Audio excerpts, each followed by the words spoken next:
போகிறோம். இப்பொழுது மக்கும் குப்பை மக்காத குப்பையை பற்றி பேச போகிறோம். மக்கும் குப்பைன்னு விலங்குகள் தாங்க கிடைக்கிற பொருளை நம்ம ஜரிவு போல் சொல்கிறாங்க. அதான் மக்கும் குப்பை உதாரணம் இலைகள், தலைகள், காகிதம், சாணம் போன்றவற்றை மக்கும் குப்பை உதாரணம்.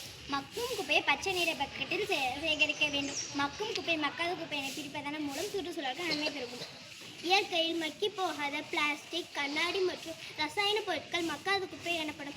இவை 100 ஆண்டுகள் ஆனாலும் மண்ணோடு மண்ணாக மக்கி போவதில்லை.